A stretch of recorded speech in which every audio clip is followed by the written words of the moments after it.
I got an email this morning from somebody who was doing content, couldn't figure out how to monetize, and gave up. I'm going to read this email, give my advice first on growth, and then I'm going to share content monetization stories from friends. So if you're thinking about doing content or already doing content, could be videos, it could be writing, it could be tweeting, it could be whatever, and you want to learn about monetization, this episode of the podcast is going to be for you. Shout out Nick Lineberger for sending me the email this morning. Nick is Makisness on Instagram and on TikTok. That is Makisness. On Instagram, he has 2,726 followers. And on TikTok, that is 6,924. So Nick, I'm going to read the email you sent me this morning. And I'm doing this because at the end, you asked for advice. This is going to be my advice to you. I'm Nick, and I'm a digital marketer from Florida. I'm reaching out to share a marketing challenge I faced and wanted to share with you. First, I found your podcast last week, and I'm enjoying the content. Thanks, Nick. I'm early on in my marketing career and love learning about different marketing strategies and tactics. A lot of ideas in the podcast have had me reflecting on my time last year making daily content for my extraordinarily small niche. My niche was pro scootering. Think tricks and flips on razor scooters, not motorized. My background is I've been a professional scooter rider for many years now. 2 years ago, I decided to offer private scooter lessons and brand myself online as a scooter coach. Fortunately, this niche is so small, you can do almost anything and you would be the first person in the niche to do it. Lessons started slow but quickly grew locally through word of mouth. This served as a proof of concept and led to me creating content in an attempt to market my lessons. I quickly realized that the local growth for lessons was severely limited and the opportunity for the content was much, much greater. So the goal was to become an influencer and develop a content-based brand. My content was going to be informational scooter content, teaching riders everything about the sport. After a few test videos and some early flops, I found a very, very successful format that eventually got me recognized across the industry. The format was user-generated submissions and responses on TikTok. I asked my very small following to submit videos of tricks they were working on, and I would stitch it. Stitch, for anybody who doesn't know TikTok, is a response where you show the first 5 seconds of the video and then you post your response. So Nick continues, I would stitch it and make a response to their video with tips and tricks on how to land it. This didn't get any traction, so I just asked one of my friends to send a video and I responded to their video. After the first few videos doing this, I had a consistent stream of users submitting videos and it grew very quickly from there. Nick, that was smart. Shout out to you, that was smart. Continuing, the format was that every person had to make a post and tag me. So effectively, every day I was getting dozens of people to tag me in their posts. I was getting a ton of referral traffic to my account, and I was being given free content to make videos. It created sort of a network effect where a kid would tag me and his friends would see, so they would also tag me asking for tips. That's great. At first, I was doing 2 videos per day, and after about a month, I was posting 1 time per day. I kept this pace for over 4 months. After the first month, I started cross-posting to Instagram, but after learning that posting natively on Instagram had better results, I decided to duplicate the formula from scratch on Instagram. So now I was getting tagged by dozens of riders on each platform. I also started cross-posting my TikToks onto Shorts. This was a successful strategy. I more than doubled my Instagram following and grew my TikTok to 2x my Instagram at the same time. I was also attempting to make YouTube videos testing different types of long-form and short-form content. Overall, I had a few months with over 300,000 cross-platform impressions and a very stable range of views. That summer, I worked at a camp teaching scootering, and every week, dozens of riders recognized me. After months of work, I was never able to monetize it, and growth had stagnated for a while. I was pretty much unable to afford to continue, so I went and used everything I had learned to get an entry-level marketing job at a B2B SaaS company, and I'm still doing lessons on the side. But my socials have been untouched for over a year. I think by the end, I was fairly demoralized with a lot of effort in my content and what felt like not much to show for it. In hindsight, it feels impressive. I might have fallen victim to comparison. Yeah, comparing yourself to others is awful. Can't do that. An interesting side is that I accidentally got a win with YouTube SEO on a YouTube short. I posted a how-to for one of the most common tricks. It didn't occur to me at the time, but people want to learn things quickly, so my 30-second short was always picked over a 5 to 10-minute video on the topic. This led to over 100,000 views and 400 plus subscribers from a single short, with 85% of the views coming from search. Anybody who reads my newsletter, I thought that was so interesting that I shared it in my newsletter this morning. I'll just read this part again. It didn't occur to me at the time, but people want to learn things quickly. So my 30-second video was picked over a 5 to 10-minute video on the topic. And that got 100,000 plus views, and 85 of those views were coming from search. This still brings in views and subs to this day. I'm curious what your perspective is on the viability and monetization of extremely small niches, as well as things I could have done differently. Nick, thank you so much for sending that. Honestly, lots of value in this message. So here's my response. I'm going to give you my response, and then I'm going to talk about content monetization. I'm going to share stories from my friends. All right, first I want to say it's not over. You can still revisit it. That's number one. You can still start on the channels again. You can still take them seriously. I don't want to say this in an insulting way, but your niche is far greater than you realize, and the amount of followers you can have can be way more. You should be proud of what you've done so far, but under 3,000 followers on Instagram, you can get so many more than that. Under 7,000 on TikTok, you can have so many more than that. You can make content that makes people care about scooters, people outside of the niche. These people will follow you and boost the engagements of your posts, so more people who are potential customers will then see the content, will then see your videos. An easy example, if you want to submit your website or any pages on your website to Google's index, you submit it to this thing called Google Search Console. Google Search Console is this super nerdy tool for SEOs, a niche, nerdy tool. I made a video about that. That video got over 1 million views. I used a good hook. And I had so many people in the comments saying, I don't care about search engine optimization at all.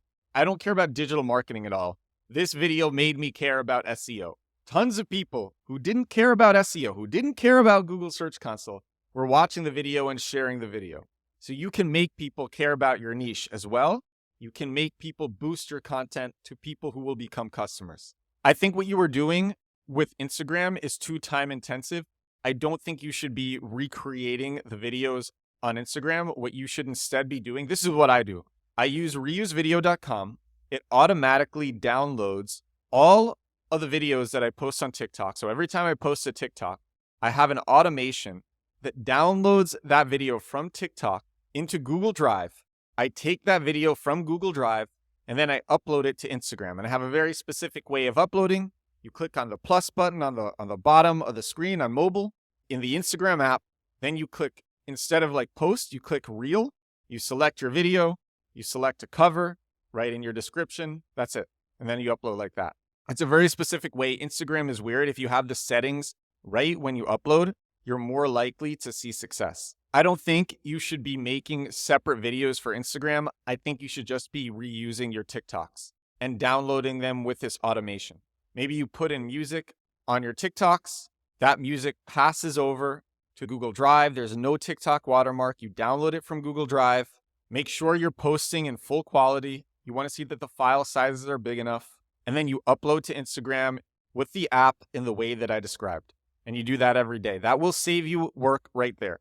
The most important thing is you need to post daily. I know you said you posted for 4 months daily. I looked at your TikTok. I saw days that were missed.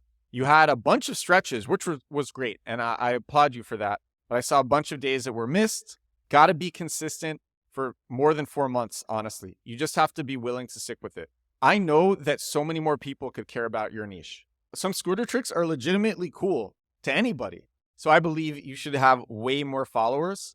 The way that you get that is by experimenting and posting every single day and never, ever, ever missing a day. As I've said on the podcast before, even when I had the neurovirus in Barcelona and I was throwing up and I was so sick, I was visiting my ex-girlfriend in Barcelona on a trip.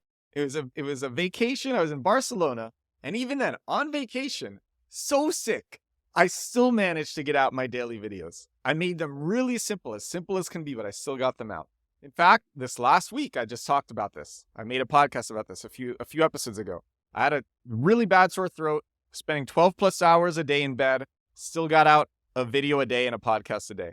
Your bar for success is just to get out a video every day. So no missing days. You miss maybe one day, but then a few days later, you miss 2 days. A few days later, you miss a week. A few days later after that, or even like a few weeks later, maybe you miss a month now, and then it's over. It's a slippery slope. And then the last thing I would say, and I don't mean to tear you up, you did better than most people. You were more consistent than most people, and you went longer than most people. And I really applaud you for that. I checked out your stitches. You start each stitch by saying, hey, thanks for tagging me, something like that. This is the hook where you speak. It's the most important part. Hey, thanks for tagging me is not a good hook. You should be experimenting with different hooks. The video is a hook, but then what you say is the second hook, and you should be experimenting with what you say there. In fact, you don't even have to thank people for tagging you. The people's reward is that you respond and give them free advice. And you should constantly be experimenting with different formats. You found something you liked and you rolled with it. That's great. Use that. But experiment with lots of other things. Audiences get bored, and you may find that you find something new that works way better. I make tons of types of videos. I make green screen videos. So for people who don't know, probably know by now, I put out at least one video every day on TikTok. Video will come out on Instagram Reels as well, and lots of other places, YouTube Shorts, Facebook, Pinterest, LinkedIn, lots of places. I make green screen videos. I put up my podcast sometimes. I put up clips from my podcast sometimes, or just full episodes. I make videos where I'm going for a walk and I'm talking to the camera. I make very well polished script videos. That's what I'm putting up today. It's a scripted video about Reddit's IPO.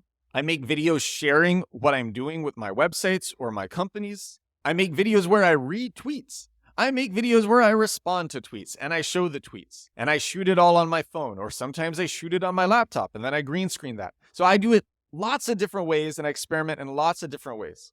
And with that repetition and that experimentation, you learn what works and what doesn't. So overall, what I want to stress is be consistent. You can be great job for what you've done so far, but you can be way, way, way, way, way bigger. You can get so many people who didn't even know that they care about scootering to care about scootering. And then what you can do, and I talked about this recently as well, when you start monetizing, and I'll talk about this in a moment, you can take that and invest into widening your niche, trying new niches, or automating the editing, growing your niche in different ways. You can reinvest into yourself, into the brand, into the marketing, and then you can grow further. But don't worry about starting small. Everyone starts small. You can reinvest and get big. All right, monetization time. I'm going to talk about 3 friends.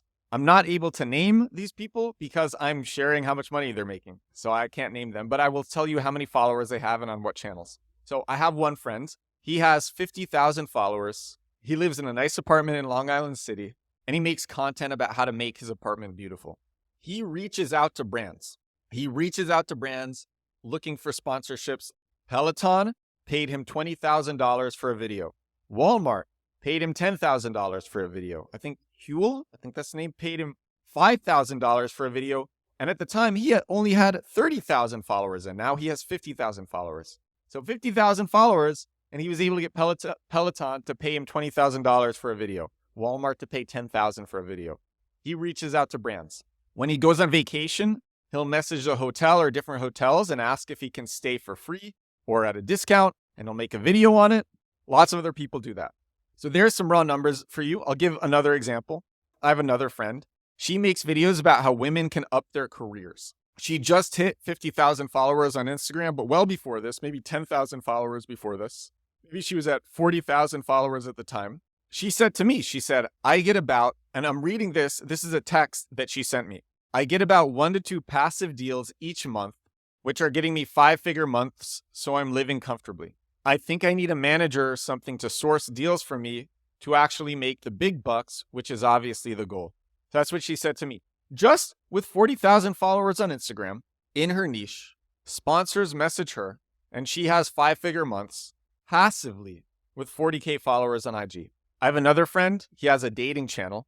He has 60,000 followers on TikTok. With these 60,000 followers selling dating coaching, he's making enough to afford $3,000 outfits. His outfits cost $3,000. He's doing high-end dating coaching. And he's paying for constant airfare around Europe. So he's doing very well. So I really think your niche can be monetized. I think there's probably a lot more money in your niche than you realize. My number one piece of advice is read Content Inc. second edition. I recommend this book all the time. And specifically, the whole book is great, but specifically start on the chapter on monetization. It gives so many examples about monetization, different ways that content creators are monetizing. Second recommendation, start selling immediately. You could sell merch. I think stickers might be cool. You should be reaching out to sponsors. Even if they say no, you at least get on their radar and then they watch you grow and eventually they'll feel FOMO. You could have premium content that people can only get by paying. You could have a paid Telegram group or Discord. You could make a course. You need to start selling immediately. Have a product or several products that you're offering. And when you learn that your audience wants something else, make a product about that and give as much away as you can for free or give everything away for free. Here's the truth. Some people just want to pay for things so they can tell themselves that they took something seriously. Even if you say the same things over the course of 2 months in your videos, people still want to pay for a more thought out version of it that might be a course or a book or a call. People might just want to pick your brain or just have something, like I said, that's more thoughtful. So there's just so many different ways to monetize. I shared the numbers that my friends are getting. I know that there's enough money in the scooter niche for you to live very, very, very, very, very comfortably and then to reinvest into other niches. So overall, I'm going to end this episode with a quick rundown. This was a longer than normal episode. I'm surprised at how long this went. Overall, post daily. Don't miss a day. Please don't miss a day. Do it for me. Don't miss a day. Actually, do it for yourself. Don't miss a day. Just say you're going to stick with it. Even if you spend 5 minutes making a video because you're not feeling well or you don't have time, that's still great. You're still putting out content. Experiment, experiment, experiment, experiment. Read Content Inc. second edition, specifically the chapter on monetization. The book is by Joe Paluzzi, one of my favorite marketing books, one of the best marketing books there is. And then sell immediately. Sell, sell, sell, sell, sell. Keep making different products. See what works, see what doesn't. If people are super interested in something, make a product about that. Keep selling. Reach out to sponsors. I believe in you. You're going to crush it. This is episode 263 of The Edward Show. This is my daily growth hacking and growth marketing podcast. I do this crazy thing every day for y'all. I hope you like it. If you like it, if you find this valuable, please share it around. Thank you so much for listening. Thank you so much for watching. I will talk to you again tomorrow. Bye now.